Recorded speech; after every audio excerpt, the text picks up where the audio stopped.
Vikings and fellow riders. I thought I'd show you a little bit about leading. Because I get this question a lot, like, is it safe to lead a horse when the horse is behind? Or like, I prefer to lead my horse beside me. And you know, what's better? Is it to lead beside or is it to lead in front? So now I'm in front of him and I'm leading the way, giving him someone he can follow, while being mindful of him taking, you know, outside turns and not cutting corners. Yes, good boy. And the advantage with this is that if he was to, you know, kind of act up or something, like I'm leading here, and he, I don't know, whatever happens, something that makes him rush forwards, you know, I can just, you know, change directions, and he will end up behind me again.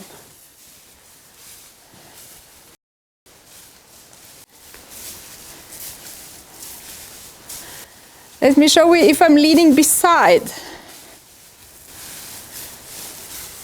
If something happens and he is beside me, there's very much likely that I would, you know, grab the lead rope and control him. Because when, you know, beside each other, we don't have that much option of using our body language first, because we are so close to the horse. So let's say he would, you know, rush beside, ahead of me or something. Then I would, you know, pick up on the lead and use my hands. And that would be more like, no, don't do that. Don't act up. And an attempt to control him. But when I'm further ahead, you know, I'm not going to use my hands to control him. I will then use my feet. And I wouldn't say, like, don't do that. I would say, okay, maybe we can go this way. And he would get a bend in his body.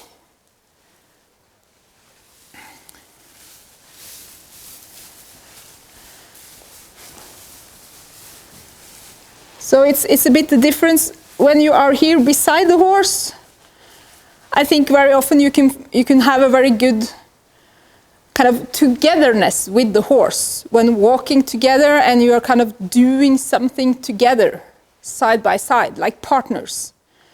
But if something happens, you know, this is what we do.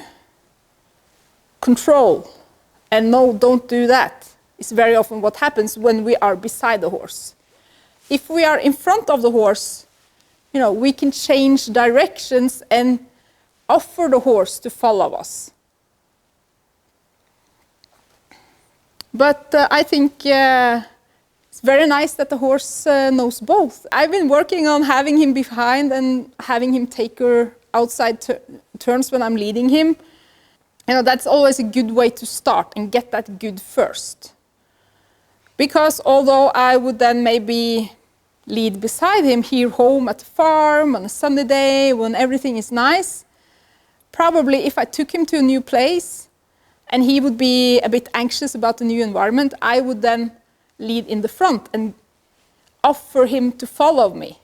So I would give him someone he can follow and, you know, take some leadership. So then if I've only been leading him beside and then suddenly I want him to go behind, you know, that's going to be a bit difficult for him. Just as now, it's a bit difficult for him to be beside me when he has always been behind. So I'd say, teach the horse both. Walk beside the horse, you know, on a sunny Sunday when stuff is very little likely to happen. And just be aware that you don't have as much options in terms of using body language first, like your feet, when beside the horse as when in front of the horse. It's more likely we are going to use the hands and the lead rope to control the horse when beside them. That's kind of our follow-up signal when beside the horse. And then there's another thing that I see, which is a very common mistake that even seasoned Ride Like Viking members tend to do. And you know, when I'm doing the leading, the rope is very long. And sometimes it's like, you know, on the ground. And sometimes the horses will step in the lead rope, which is good because it will kind of desensitize them to stepping on the lead rope because it then makes it not a big deal. But you know, this is how I lead. But what I've seen that people kind of interpret this leading to, you know, something like this. So they're kind of holding the lead rope up all the time to make sure the horse doesn't step on the lead rope. And I would say this might make sense to us, but I think the horse would feel this as you know, controlling them to stay behind us and to stay beside us. So at least what happened with these horses who had been led like that, when I did like this, they were all over the place. And were not able to stay behind and take these outside turns because I wasn't telling them to do it. So this is kind of important, that you allow the wrong thing to happen and then ask for the outside turn. Don't keep them on the outside and behind with your hands, because it's going to be very hard then when you're just going to lead with your feet and not have a lead rope. The horse will probably not follow you because we have made it happen and prevented the wrong thing from happening. You know, because we are a bit afraid the horse will step on the lead rope. But usually, my horses, they step on the lead rope a couple of times and they get over it. And it's something that's quite likely to happen in one way or the other, so we might as well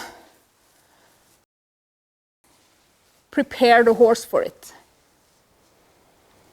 Yes, such a good boy. So when I start moving my feet, you know, he follows because I haven't been leading him around with my arms.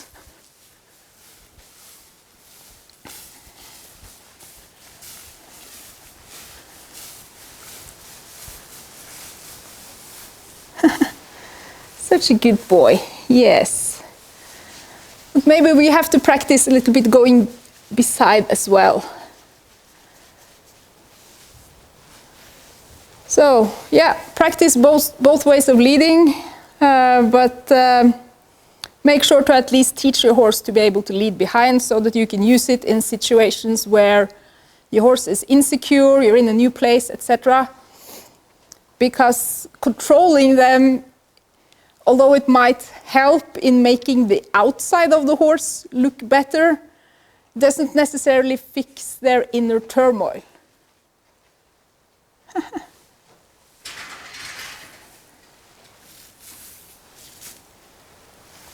Yeah.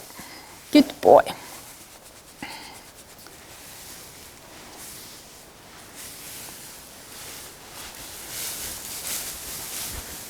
And this maybe also shows a little bit what I just did there. Was like he became a bit upset and stiff, and I went like, good boy, do more of this please. And then I suddenly remembered that, you know, the best way to empty worry in a horse is for them to soften the body, cross over behind and move. So my intention was to comfort him. Like, don't worry about the horses in the paddock. I'm here to help you. So I petted him while he had a stiff body. It's kind of funny because I'm quite, mindful of this.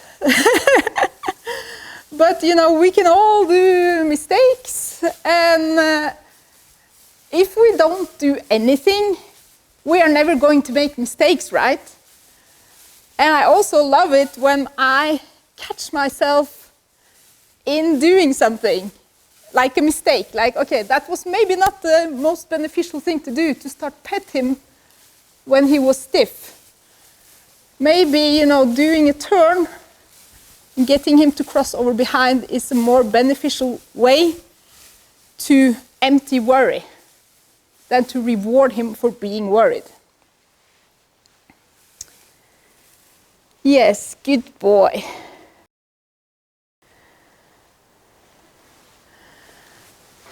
Yeah, we have a sigh there, very nice. And I have stuff to work on, and maybe you have too.